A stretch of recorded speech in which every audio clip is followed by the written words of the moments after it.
आज 123व्या जनसंवादाच्या उपक्रमामध्ये नेहमीप्रमाणे निरनिराळ्या विषयासाठी नागरिक आले होते. त्यांच्या समस्या त्यांनी सांगितल्या.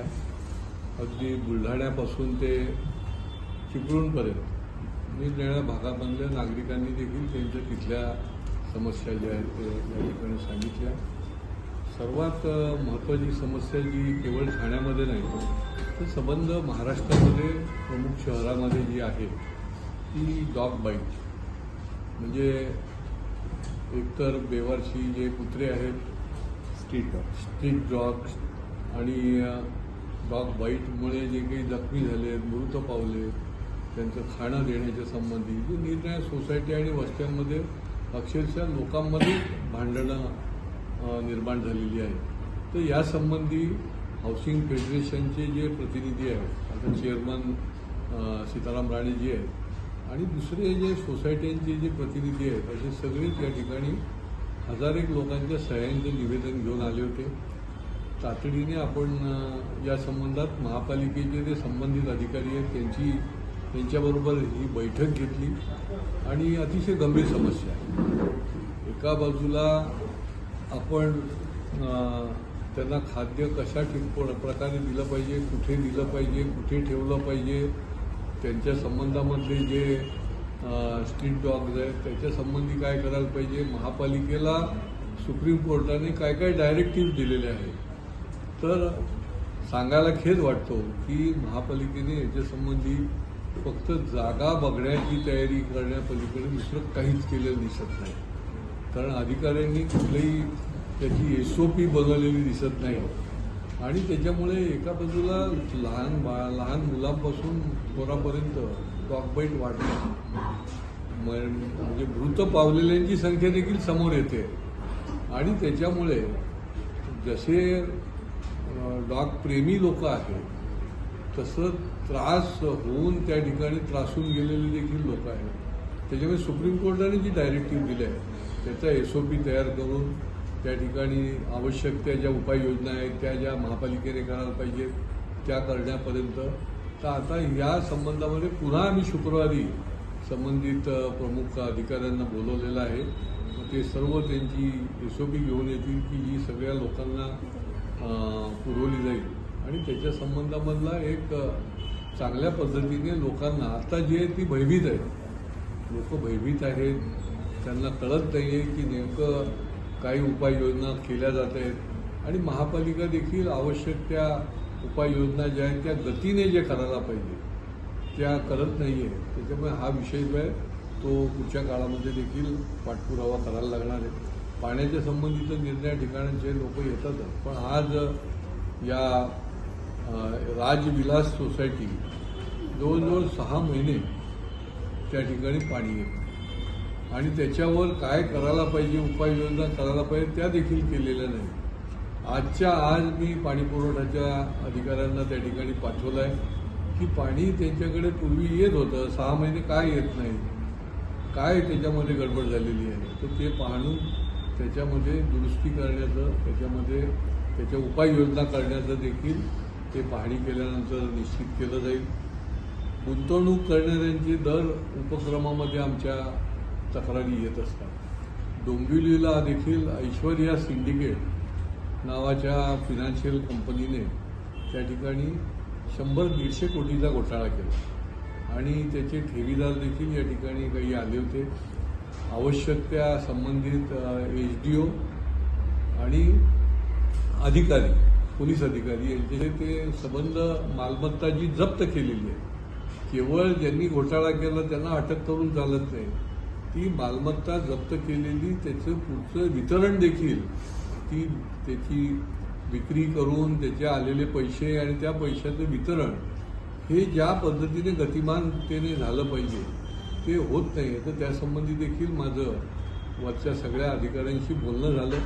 कारण की हे सगळे निवृत्त झालेले लोक आहेत. असे 10-20 वर्ष जर पेंडिंग राहिलं तर त्यांच्या हातामध्ये काही पडणार नाही आणि त्याच्यामुळे ते गतीने होण्याच्या दृष्टीने प्रयत्नशील ते राहणार आहेत आणि त्याच्याकरता देखील आम्ही एक टाईम बाउंड कार्यक्रम ठरवला आहे. मला वाटतं की येणाऱ्या 2 आठवड्यामध्ये या मालमत्तेची विक्री होऊन जी काही रक्कम येईल त्या रक्कम जी आहे ती त्या लोकांना त्यांच्या हाती पडेल अशा प्रकारची रचना जी आहे ती आम्ही ठरवली आहे. या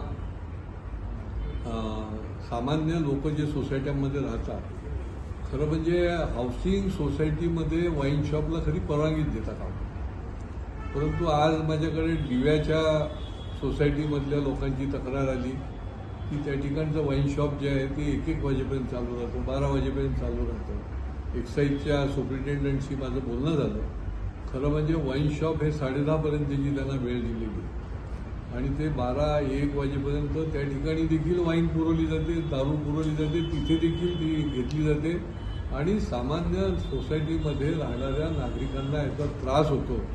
त्याच्यामुळे अशा प्रकारचं काम करणाऱ्या वाईन शॉपवर ताबडतोब कारवाई करा, त्यांचं लायसन्स सस्पेंड करा, त्यांच्यावर केवळ दंडात्मक कारवाई न करता अशा प्रकारचं आपण सूचित केलं आहे आणि त्यांनी पहिली नोटीस देखील द्यायचं मान्य केलेलं आहे आणि ते 50,000 रुपयाचा दंड लावून दुसऱ्या वेळेला सुद्धा झालं तर त्यांचं लायसन्स सस्पेंड केलं जाईल अशा प्रकारची देखील त्यांनी माहिती दिलेली आहे. या वाढत्या ठाण्यामध्ये कावेसर या भागामध्ये वाघबीळ आहे, कावेसर आहे, इथे जे भूमिपुत्र आहेत त्यांच्या जमिनी बिल्डरनी घेतल्या, परंतु त्यांच्याबरोबर जे ॲग्रीमेंट केल्यानंतर जे त्यांना रक्कम मिळायला पाहिजे किंवा त्याच्या बदल्यामध्ये इमारत बांधल्यावर त्यांना जे फ्लॅट मिळायला पाहिजे ते मिळत नाहीत.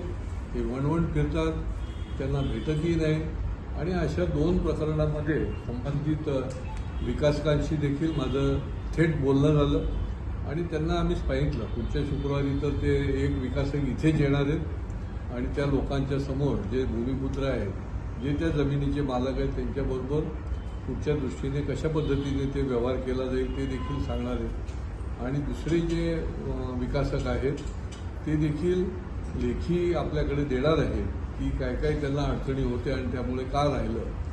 अशा पद्धतीने भूमिपुत्रांची फसवणूक ही देखील योग्य नाही.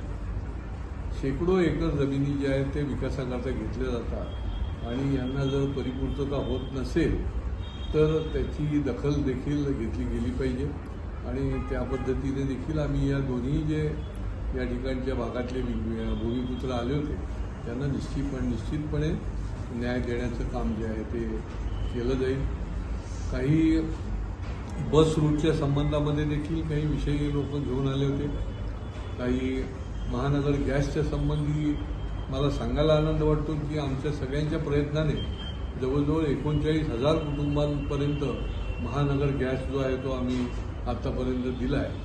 तरी देखील अजूनही जुन्या शहरामध्ये आणि नवीन डेव्हलप झालेल्या एरियामध्ये अजूनही महानगर गॅसचं वितरण हे घरापर्यंत पोचलेलं नाही. तर अशा प्रकारचे देखील काही प्रतिनिधी आले होते आणि संबंधितांशी बोलून ते देखील पुढच्या काळामध्ये गतिमानतेने काम करून त्यांच्यापर्यंत वितरण जे आहे ते गणपतीच्या आतमध्ये पोचलं पाहिजे अशा प्रकारचं त्यांनी आश्वासित केलं आहे. निरनिराळे विषय, काही विषय जे आहेत ते बुलढाण्याचे विषय होता.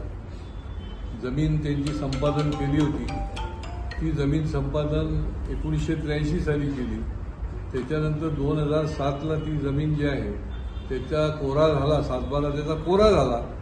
पुन्हा त्या जमिनीवर नावं आली, शासनाचं नाव आलं आणि त्यामुळे अशाच रांगड्यामध्ये सापडलेले देखील शेतकरी इकडे आले होते. बुलढाणा कुठे, ठाणा कुठे, पण त्यांना देखील आम्ही संबंधित प्रांत आणि SDOशी बोलणं करून त्यांना त्या ठिकाणी पुढच्या आठवड्यात आम्ही जायला सांगितलं आणि अशा प्रकारे प्रलंबित हेलपाटे जर मारायला लागले तर ते योग्य होत नाही. प्रशासनाने देखील याची गंभीर दखल केली पाहिजे की टाईम बाउंड काही गोष्टी ज्या आहेत त्या केल्या गेल्या पाहिजे. आता यांचं 20-20 वर्ष जर यांना परत त्यांची जमीन त्यांच्या नावावर होत नसेल तर हे अयोग्य आहे. परंतु आता निश्चितपणे त्यांना न्याय मिळेल असा मला विश्वास वाटतो.